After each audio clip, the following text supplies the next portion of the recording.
Hmm. Where to start?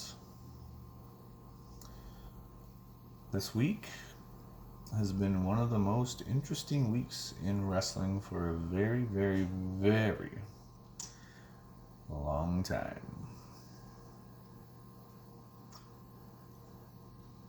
So I went to AEW Double or Nothing.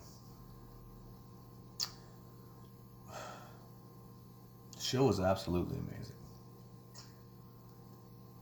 It had a little bit of everything.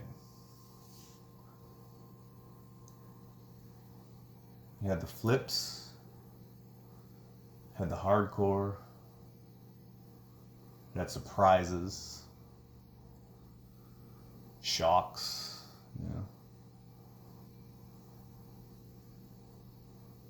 And furthermore, it had the fans behind it 100%. Vegas this weekend was a mob of black AEW Elite Jericho t-shirts. One of the better environments that I've been part of. The crowd was absolutely electric. I've never ever been to anything like that in my life. I've been to a lot of rock concerts, metal, folk, you name it. I've been there. And none of them has ever brought emotion out of me. I mean, there was always like a shock to see somebody that you normally see in a magazine or on television on that stage. Like when I seen Tool, when I seen Maynard, that was a big thing. When I seen Deftones and Chino, that was huge. But they didn't do anything to me emotionally. When I seen Bret Hart come out to unveil the title, I actually shed a little bit of a tear. I had to hide the shit though. But I shed a little bit of a tear. The Dustin Cody thing was also very, very well done, well put together. And mind you, when I was watching this stuff, like I was about, I don't know, like 10 beers deep or something. Like it was pretty well lit. So anything that had a little bit of substance would have been a very good show. And I believed it was an amazing show. But then I rewatched it again. On pay-per-view, I bought it last night. I was bored. I bought it. And yeah, it was better than I thought. There's a lot of things I missed because like I was dumbfounded. Like I thought the Young Bucks carried that match with like the Lucha Brothers. Phoenix is an absolute fucking god. What that guy does in the ring.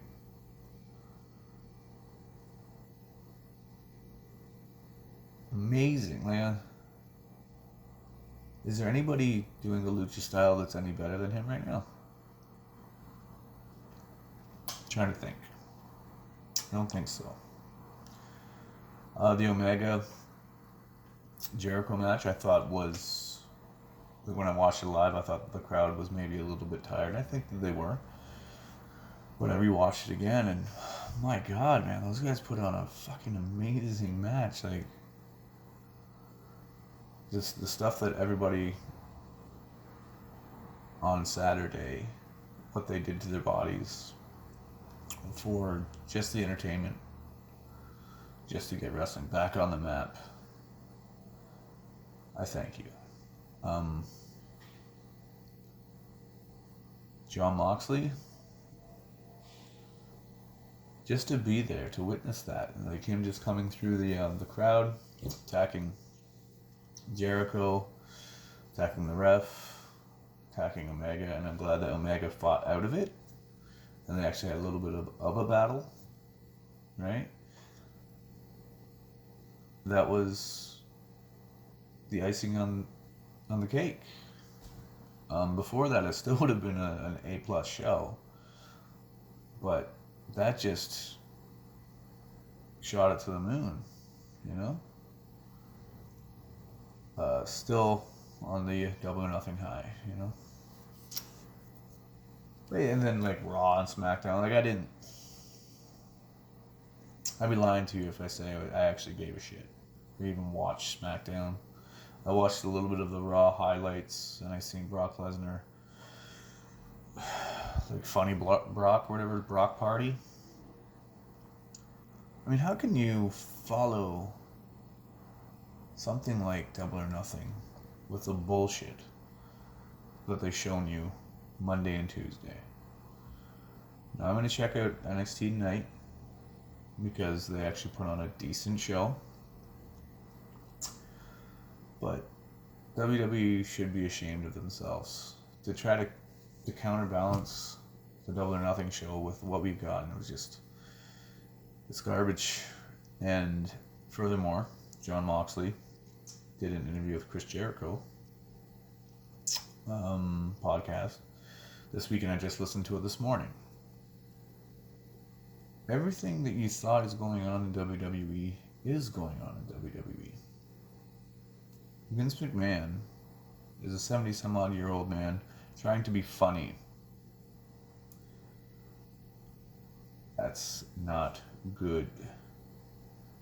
You ever joked around with your grandpa? It's very fucking PG, and hence, that's why they're in the PG era. Vince McMahon does not know how to be funny anymore.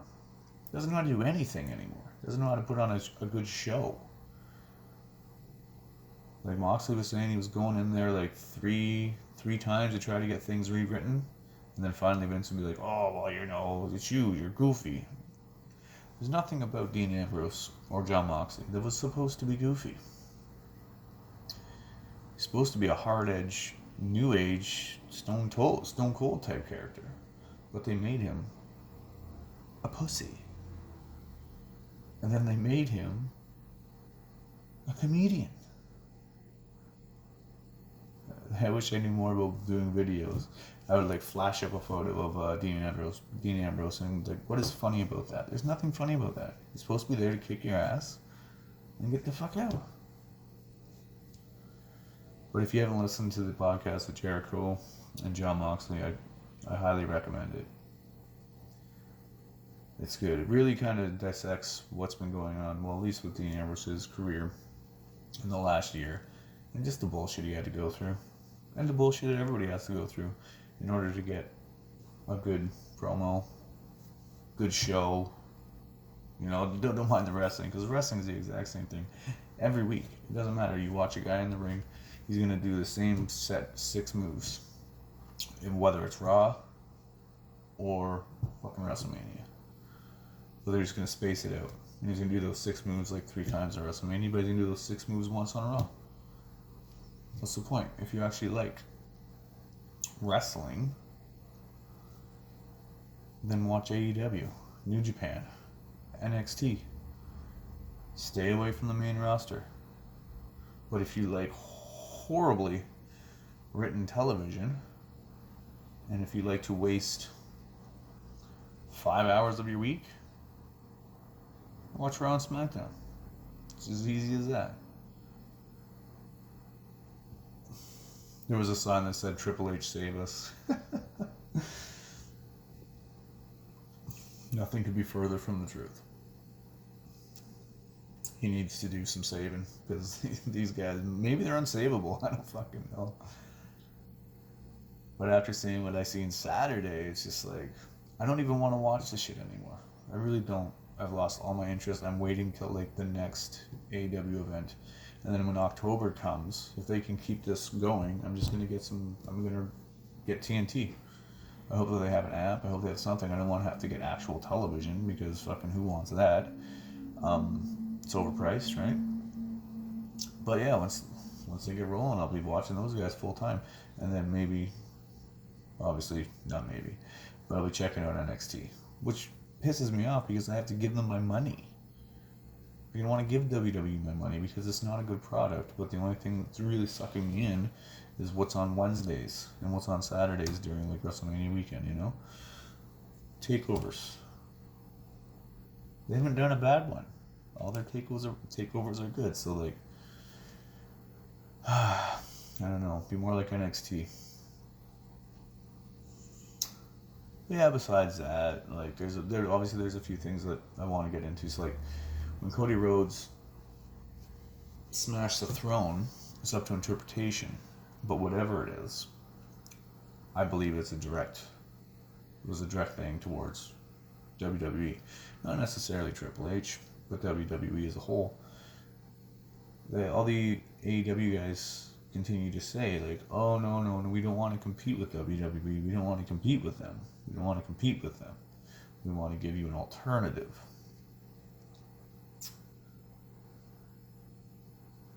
When he smashed that throne, there was a direct shot, whether he meant to do it or not.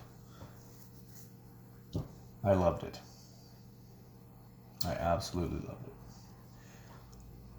Even if WWE gets their shit together and starts putting on good programs, I'm not going to follow it.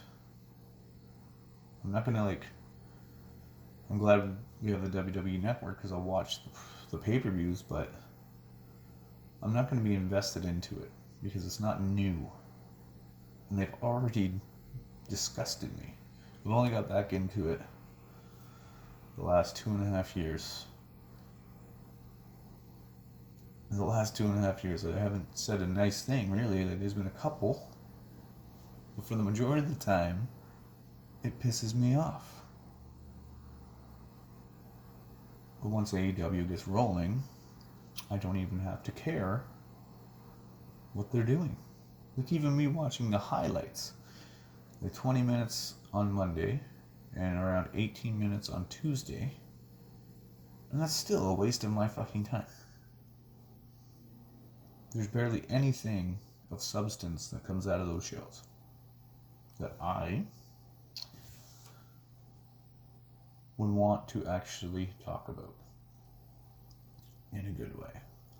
But I also like to bitch and complain, and that's my Monday and Tuesday. I just sit there and bitch and complain for fucking 20 minutes. And then I make a video for you guys. I hope you enjoy. But yeah, I didn't even watch the Smackdown highlights. I seen a thing where Roman Reigns was in the main event, and I'm like, then that's how you're gonna counterbalance like real good wrestling with fucking Roman Reigns. I seen on Monday, he's running, this is a small little thing. So he's running down the aisle, and he's gonna attack Drew McIntyre. Now how fucking stupid is Drew McIntyre? When Roman Reigns has two moves, one's a Superman punch, the other is a spear. So he's running down the aisle. Drew McIntyre doesn't do anything. Roman Reigns jumps in the air, and what the fuck do you think he's gonna do? He's gonna throw a Superman punch. All you have to do is take a step to the fucking right. No more Superman punch. How fucking stupid is he? He doesn't seem like a stupid guy. He seems like an intelligent heel. Just a small thing. This one blunder that is Monday Night Raw. But once again, like I said, listen to the Jon Moxley podcast with Jericho, and it quite elaborates everything that's going on in that organization. Vince has got to go. That's it. Even if he does go, has it been too little too late for me? I'm not sure. We'll have to find out. But once AEW gets a full-time TV show going, it's supposed to start in October, it's going to be really hard to pull me back into what the fuck they're showing us on Monday and Tuesday, unless they change drastically. Yeah, like, it has to be drastic. And for me, what they have to do is they have to start pushing their younger guys. Ain't nobody want to see fucking Roman Reigns, man. Seriously. Ain't nobody want to see R-Truth, man. Fucking seriously. You have a whole crop of new guys, and you also have a new television deal with Fox. So why don't you start to build new fucking stars? You know? Scrap anybody who was on the old NXT roster and push them to the fucking moon. But you've already destroyed half the guys, so what you'll have to do is you have to switch it. Do what Tyler Breeze did, man. Go back down to NXT and actually have a good time and have a good match. Him and the Velveteen Dream's gonna fucking crush. Yeah, no more John Cena's. Randy Orton, you could probably fucking split too. Not to say that I don't like what you're doing, per se. But there has to be a new attitude. There has to be a new roster. Just start pushing the same dudes. Like Frankie was bitching about Charlotte. She's won 9 times already, man. She's only been in it, what, like 5 years, 6 years, and she's already won the title 9 times. It's called building up a storyline instead of just throwing the strap on somebody. Oops, I said strap. Yeah. I believe that's all. I could probably go for a fucking hour, but I'm not going to. Because it's just going to go negative. Now I'm going to be tossing and turning and having nightmares about this god-awful product. If you liked the video, hit like, subscribe, and hit the notification button. And Frankie, did you tell him that we're going to NXT TakeOver in August? The only product from WWE I will give my money to. Toodaloo, baby.